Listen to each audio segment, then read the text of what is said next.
ట్విట్టర్లో ఏదో వాగడం కాదు, నీకు దమ్ము ధైర్యం ఉంటే బయటికి వచ్చి బహిరంగ చర్చకు రా అంటూ వైసీపీ ఎంపీ విజయసాయిరెడ్డిని టీడీపీ నేత బుద్ధా వెంకన్న సవాల్ చేశారు. నువ్వు ట్విట్టర్లో ఇంగ్లీష్తో పాటు హిందీలో ఎందుకు పోస్టులు పెడుతున్నావో అందరికీ తెలుసు. తప్పుడు లెక్కలు రాసినందుకు 16 నెలలు జైల్లో ఉన్న నువ్వు నీతులు చెప్తావా అంటూ విజయసాయిరెడ్డిపై బుద్ధా వెంకన్న మండిపడ్డారు. నోరు లేనట్టు నోటితో ఏం మాట్లాడకుండా ఎక్స్లో లోకేష్ బాబు గురించి, చంద్రబాబు గారి గురించి ఎక్స్లో పెడుతున్నాడు.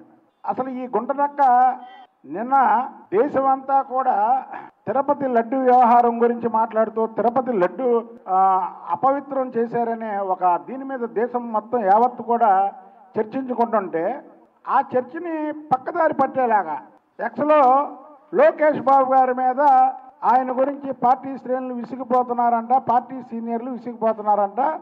ఈయనక నీ గుంటనక్క వేషాలకి ఎవరో నమ్మరు.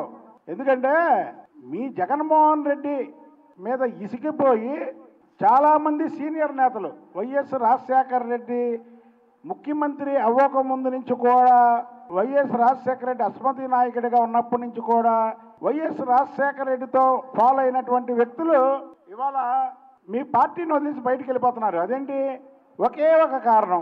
ఆ కారణం ఏంటంటే జగన్మోహన్ రెడ్డి చేసే పనులు కానీ, జగన్మోహన్ రెడ్డి నాయకుల దగ్గర ప్రవర్తించే తీరు కానీ నచ్చక బయటికి వెళ్ళిపోతున్నామని క్లియర్గా చెప్తున్నారు.